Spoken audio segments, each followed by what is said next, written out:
Hello, I'm Duriadan Haq, also known as Daya. I'm an Indonesian Pakistani non-binary lesbian. Hi everyone, I'm Mariana Salem, aka Mary. I'm a Lebanese Aboriginal bisexual woman. We're two writers who love movies, television, and books, especially when they're gay. And welcome to Gay V Club, where we'll be analysing LGBT texts that we like, that we don't like, and how we relate to these texts as gay people of colour.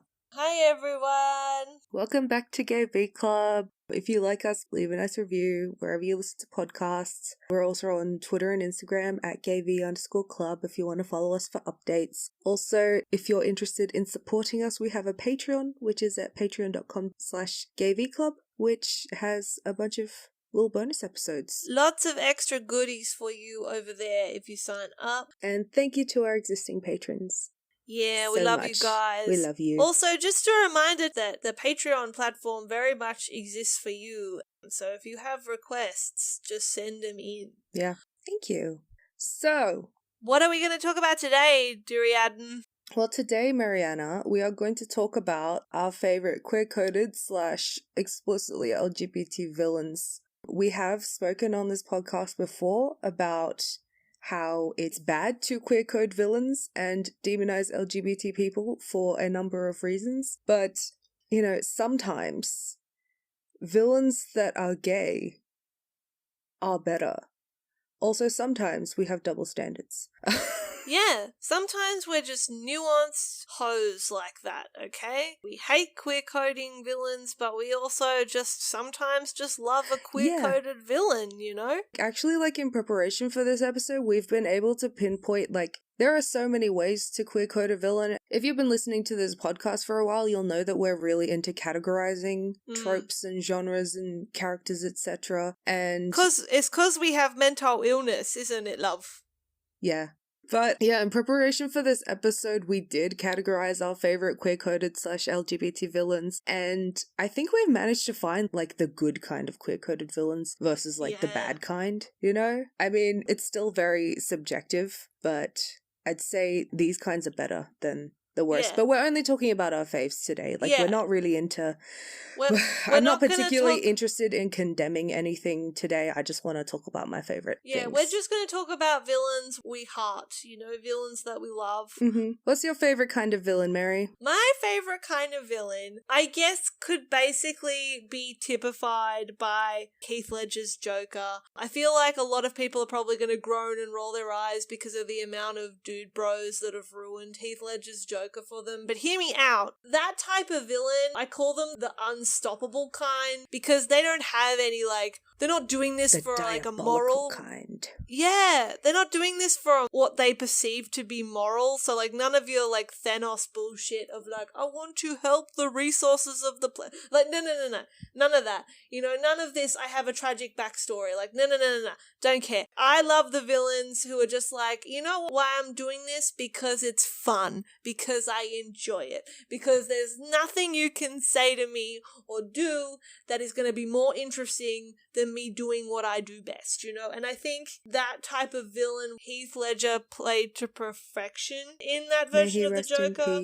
We miss you, Heath. Like, I genuinely love Heath Ledger's Joker. I like him specifically because he is terrifying and specifically because he is unstoppable. And also he's kind of gay. He is kind of gay. But also, I like villains who are intelligent. There are plenty of unstoppable villains who are just stupid, who are just, like, literally, I'm gonna keep trying to do this even though, like, I would classify Voldemort as a stupid villain.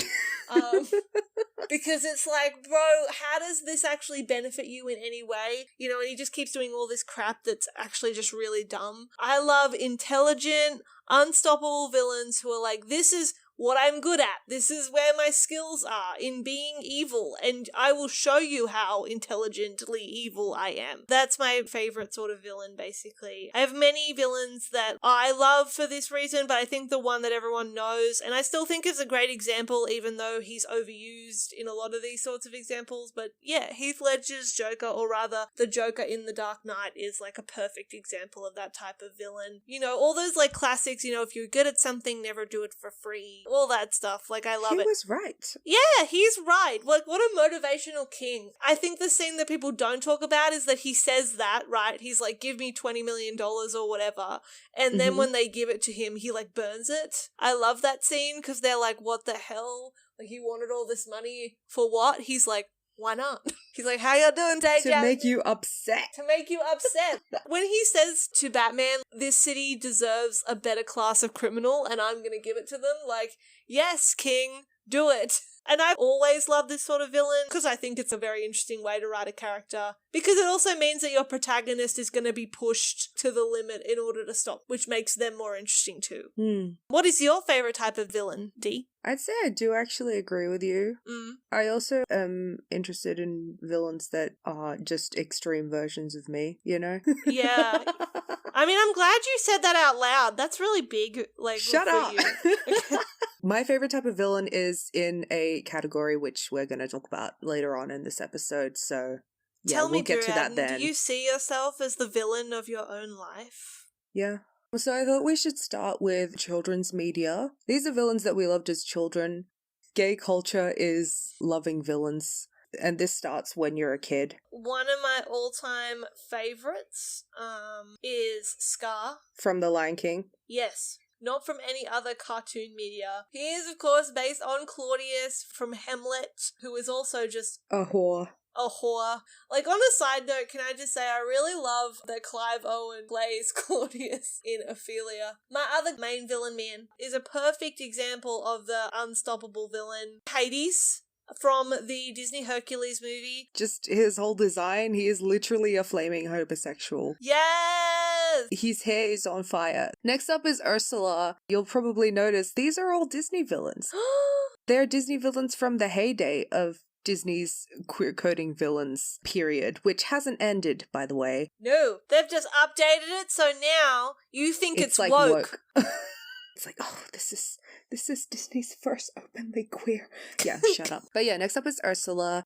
Ursula is based on the famous drag queen Divine, who's often associated with their work on John Waters' films. Ursula, even though she is a female character, I guess because of being based on Divine, the fact that she is a villain brings in a whole other bunch of issues, not just with queer coding, but also like in the way that Ursula being based on a drag queen and is evil. Along with the queer coding, Ursula also demonstrates what society perceives as the wrong kind of femininity, like the wrong kind of woman to be, as opposed to Ariel, who is all like petite and pretty and stuff, whereas Ursula, she's fat, she's got gaudy makeup, and she is quite sensual as well, and goes after what she wants and is just a bitch. Yeah. Another Disney villain, Shigo from Kim Possible. If you want to make little Wallowa like your character, you need to make her green and a little mean. I just want to say that, you know, if you were a little Wallowa and you watched Kim Possible at some point and you didn't ship Kim and Shigo, you're a liar. Finally, moving away from Disney, we have Eris. Woo!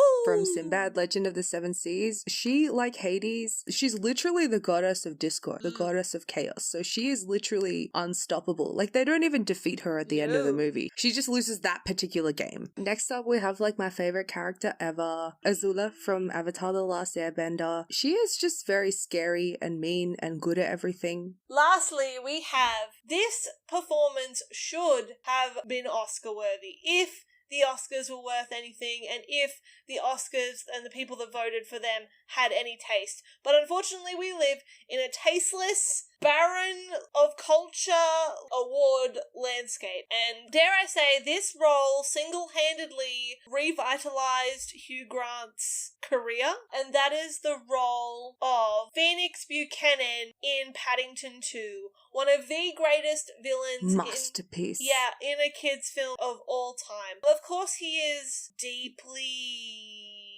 queer-coded. Yeah. But I think that it's such a quality... It's okay to have a queer-coded villain in Paddington because Paddington is gay. Yeah. For the record, Nicole Kidman's a decent villain in the first one as well. And you could say she's also queer-coded in that, but... Very much so. But I think because Phoenix Buchanan is just, he's on another level. He's a theatre kid. Yeah, nothing is more evil. Apologies to any theatre kids who listen, but... No. You know... Retracted apology. No, I have so many friends who are theatre kids. I can't... So do I. But this is the representation that you really should have. But yeah, so to summarize this category of children's media, you'll find that the queer-coded male characters are effeminate, they're like limp-wristed, they often have campy musical numbers. See Be Prepared, Rain on the Roof. This kind of thing, it teaches children to hate these behaviors in men or other boys. Meanwhile, with the female characters, they're always like really mean. Yeah. And often like really alone. I think because they're like really bitter, mean, old spinsters, basically. Yep.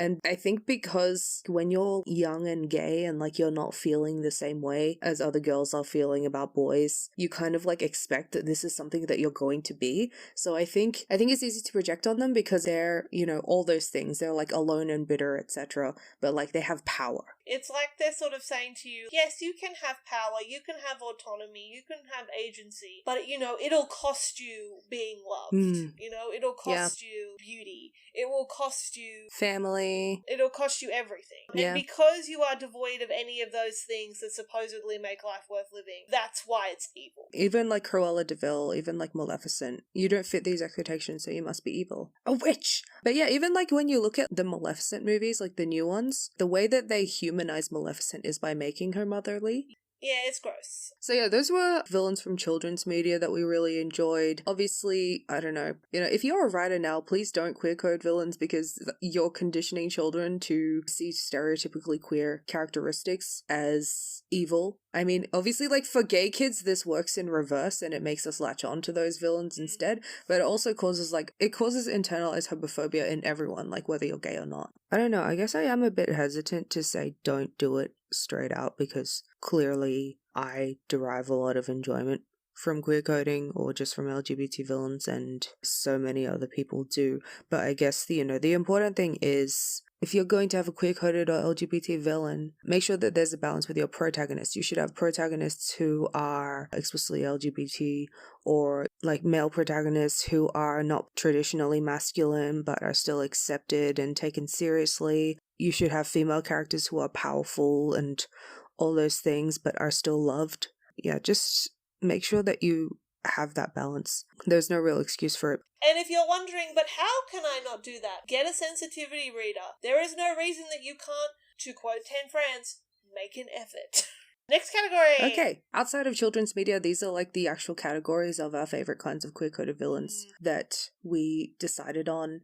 Basically, we made a list of all our favorite queer-coded / LGBT villains, and then I've sorted them. So I hope this makes sense. So first up we have the supervillains category. Woo. I'd say these characters are evil, but their queerness is the least evil thing about them, and it actually humanizes them, I think. You don't necessarily have to be an actual supervillain to be in this category, but our examples all are. Of course, we have our girl Harley Quinn. We love you. And her plant lesbian GF Poison Ivy. I don't think that Harley Quinn is evil. She is a villain. She is a villain. I don't think she's evil. I think she's just a villain because she realized that being a villain was fun. Poison Ivy is terrifying. In the comics, when I used to read them, she used to scare me a lot because she just poisons She's people. green and a little mean. But also, like, I loved her, but also, like, I used to think she was quite scary. Poison Ivy is especially interesting because she just wants to kill all the capitalists who are ruining the planet, and for some reason that is evil? Question mark? That is a hero right there. And Harley's just her support. Actually, Poison Ivy may belong in the next category then. But that's fine. That's fine. She can be here. She is still pretty super. Next up are some characters from The Wicked and the Divine, which is a comic by Kieron Gillen and Jamie McKelvey. I really love this comic. It's finished recently, so I would highly recommend it. It's full of LGBT characters, and it's just a really cool story. There's a character based on Florence and the Machine. Yes, all of the main characters, they're like gods turned rock stars, and all of them are based on some prominent real-life artists. My favorite villains in this category are Sekhmet, Lucifer, and Baal. Baal's personality is based on Kanye West, which is pretty funny. But the love of his life is Inanna, who is based on Prince. Lucifer, she's based on David Bowie. And Sekhmet is based on Rihanna. Lucifer and Baal, they draw visual inspiration from those people, but Sekhmet just straight up looks like Rihanna. Chapters with her, I'm like, oh my god, this is like Rihanna fan art, you know? as someone who's an American Gods fan, I kind of found it quite funny because in American Gods, the old gods, they agonize over this, oh, we can't adapt, we can't update our worship practices. And it's like, you're right. In Wicked and the Divine, they're just like, lol, we'll just become rock stars. Yeah. No hate to American Gods. I do love, like, the book. When I say I love American Gods, I'm not talking about the show. Never, ever. Next category is problematic faves. Ooh, so these characters are often evil because they themselves are actual victims of homophobia and or transphobia. I just think the following people did nothing wrong. The media that they're a part of does a really good job at actually making their motivations clear to the audience. It gives them the benefit of the doubt as a way of showing you why they don't deserve the benefit of the doubt. I don't know, because there's quite a few of these characters will have tragic backstories, and I feel like the tragic backstory trope has been very poorly used in recent media over the last decade. Yeah. You know what I'm talking about? Oh, I do. But these films and shows like actually make it clear. They don't use the tragic backstory to excuse them. They just use the tragic backstory so you can understand them. Yes. So in this category, we have White Rose from Mr. Robot. Sam Esmail, why did you not actually cast a trans woman in this role? B.D. Wong, like when he got nominated for an Emmy, he did an interview where he's just like, yeah, there's lots of things wrong with trans representation on TV today. For instance, me playing this character, which I thought, bro, why did you do that? It makes you wonder, like, if you're aware of it, why did you do it, you know? Yeah, ask those questions. But yeah, White Rose is a character I love so much. White Rose is a villain with a very specific purpose, with a backstory where we can like fully understand her pain and her motivations for her purpose. And I think if she wants to build a time machine to destroy capitalism, then I think they should have let her do that. Next up, Flint from Black Sails. Basically every character from Black Sails. Yes, I finally finished Black Sails. Flint and Max specifically are victims of homophobia, and that's what drives them in pretty much everything that they do. Like, they specifically want to destroy the Commonwealth because of this. Flint especially, they are the victims of this oppressive society. I don't think they're evil. Again, they did nothing wrong other than stab a bunch of people in the back, but they were justified. I think the thing about these villains is that like what they want isn't evil, but the way that they get to what they want is. Milner from Utopia, the original Utopia, in season 2 she is living with a woman and they don't say anything about that, which is why I think she's queer-coded. Silva from Skyfall, just James Bond, the stories have a huge history of queer-coded villains. Actually, like a lot of the James Bond villains like created the actual like symbols that are used in queer coding and queer subtext. It's because quite Bond a lot. is a symbol of like masculinity. Yeah, of like because Bond is a symbol of masculinity, so it makes sense that the villains are, you know, failures of masculinity, i.e. gay. Next up is Elektra from Pose. Obviously the real villain of Pose is Ronald Reagan. And transphobia. And just transphobia in general. But yeah, Elektra just is sometimes an antagonist, and I think she's great. Dominique Jackson is of course amazing, and she's the best dressed character on TV. Full stop. It is worth acknowledging the colorism at play there, which is unfortunate. But I do also want to say as well, like, Elektra, when everyone needs her, she's there. She's not evil all the time. She's almost like, she's evil when nothing else is going on, you know? Yeah, she's just like, okay, today is a boring day. I will wake up and choose violence. Yes. Next up, we have Lila Pitts from the Umbrella Academy. If you are a patron, you would have heard us talk about Lila there, but for those of us who are hearing this for the first time, Dee and I are huge Lila stans in this house. The reason she's here in this category is because, well, she does fulfill that role of antagonist for maybe like a couple of episodes. She's very much bisexual. There is no, what you would say, textual evidence of this, but I feel that the way she sits is evidence enough. And also, I like her. I like her. Her haircut, the turtleneck, that's a bicon right there. I'm sorry, but that's just what it is. A thing with this category that's very true is that even though these characters aren't necessarily the main characters or the protagonists, they could very easily be the protagonists. Because I think a key with this category is that they're often meant to be mirrors to the protagonists, but the idea is that they're like one step too far, maybe, or Yeah. something slightly worse happened to them. Yeah, I love all the bitches in this category. Who we got next? Next is a bitch you don't know, but I'm sure you'd like him. I'm sure I would, because he's Lee Pace, isn't he? Joe McMillan from Halt and Catch Fire. He's bi. He rocks up to Scoot McNairy and is like, let's make a really good computer. And Scoot McNairy's like, what? you deviant. I actually have no idea what Halt and Catch Fire is about, so this is really funny. Really? I don't Oh, okay. Yeah, Halt and Catch Fire is about developing, like, computers, like, What? personal computers in the 80s. I thought it was about lawyers. This is... No.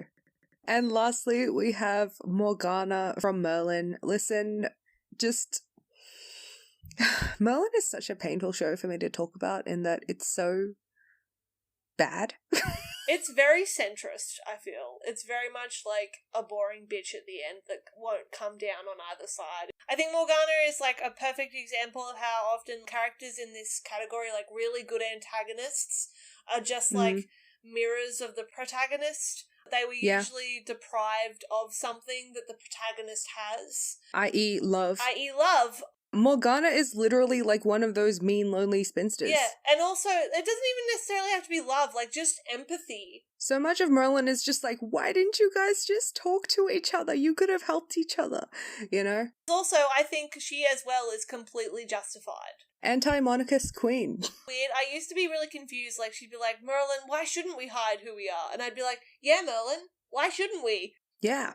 And he'd just be like, because.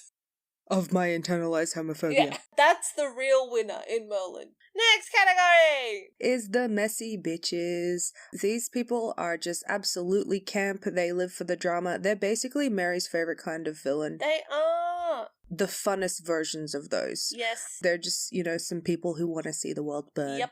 So first up, I have put the Joker here. Like, with the exception of Heath Ledger, I actually think the Joker is a better character when he's in kids media, Batman media that's made for children, because you actually have to be creative. You actually find, like, more creative ways on making him evil and of making him chaotic. Other than, you know, like, when you look at the Joker movie, when you look at Suicide Squad, when you look at The Killing Joke, like, it's really just, like, graphic, gratuitous violence for no reason. Also, just, as I said, like, Heath Ledger's Joker is a bit gay, like he and Batman. The You Complete Me thing. And I are destined to do this forever. Fellas. Next up, we have the Palps. The Palps! My man, Sheev. Palpatine. Honestly, king of camp. Especially in the prequels. In the original trilogy, what we see of Palps is pretty limited. In Star Wars. Sorry, Palpatine in Star Wars. Yeah, what other Palpatine do you know?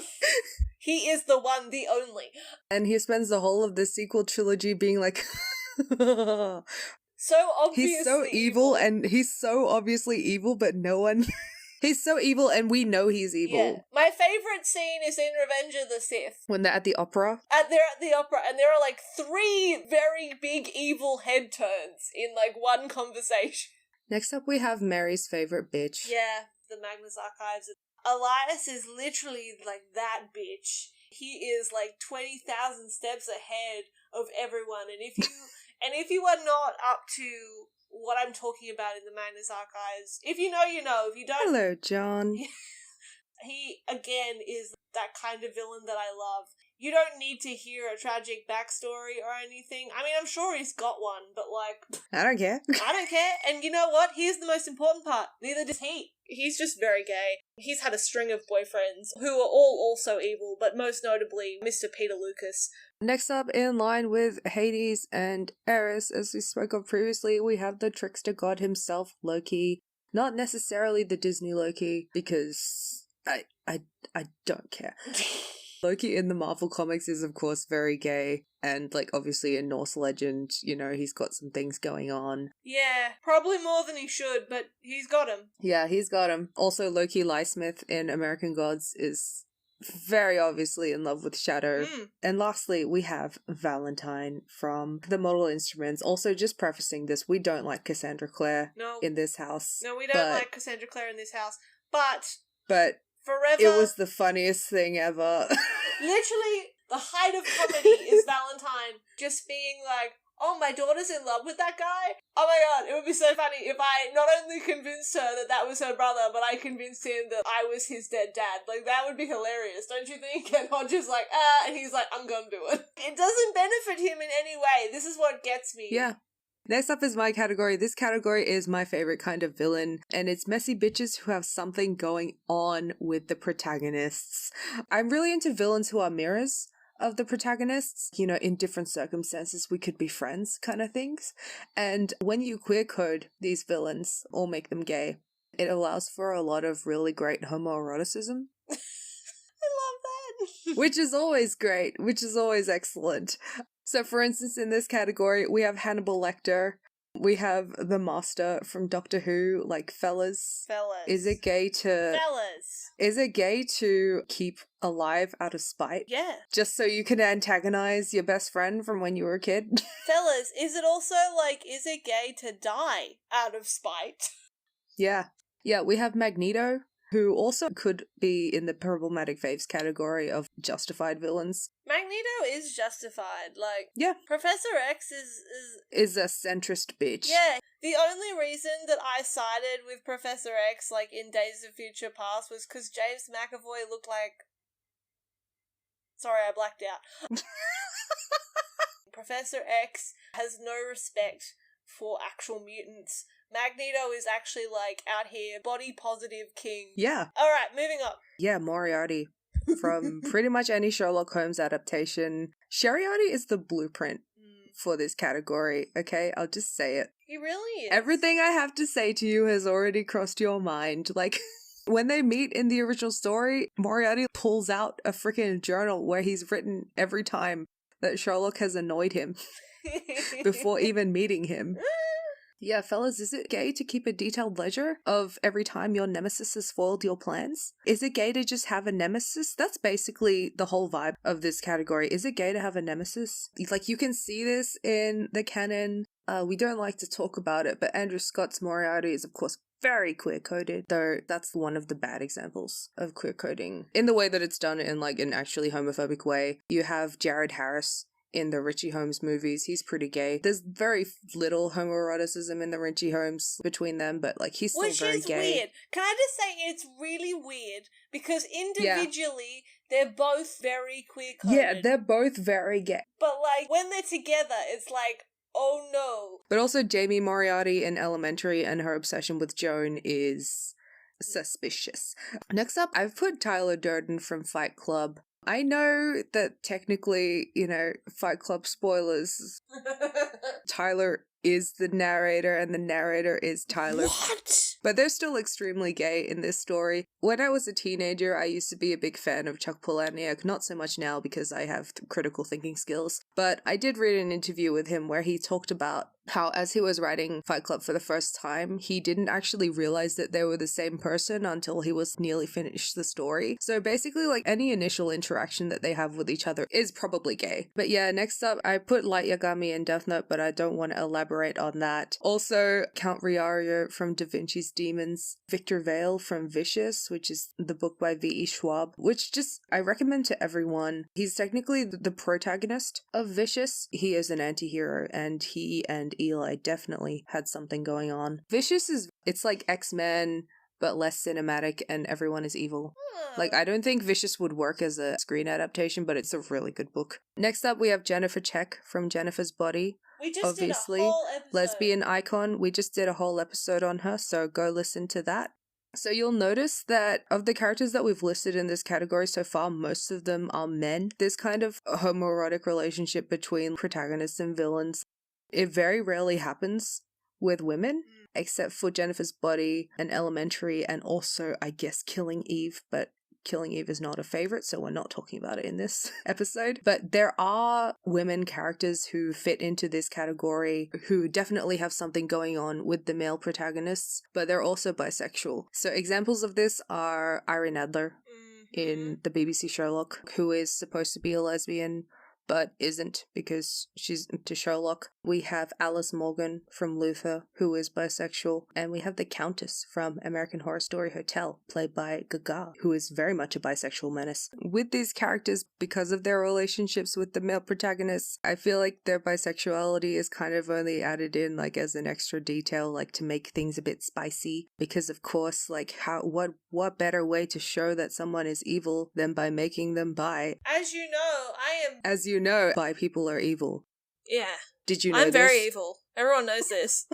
Like, I'm so evil. Like, just today I was, like, in the chemist today, I kept wanting to just say, there's some whores in this house.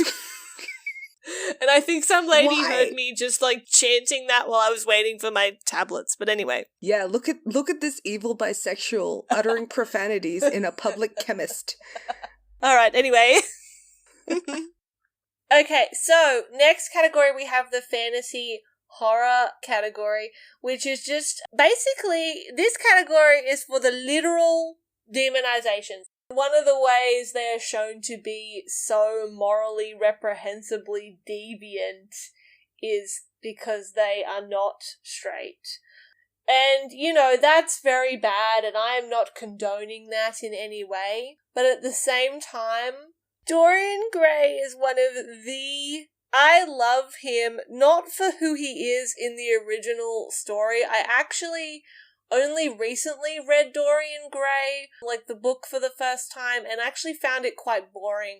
So I'm not here for Oscar Wilde's Dorian Gray, mostly because I'm not here for Oscar Wilde. But Dorian Gray in things where he exists as a character, like in a different universe. I love Dorian Gray as he appears in Chilling Adventures of Sabrina. He is a bisexual, bloodthirsty serial killer who runs the bar where they all hang out. And then, of course, we've got Dorian Gray in Penny Dreadful, who, even though I don't like the actor that much, I like what they did with Dorian as a character. But of course, the Dorian Gray that is number one in my heart is Dorian Gray as he appears in The League of Extraordinary Gentlemen. He's just great. Stuart Townsend. He's just excellent.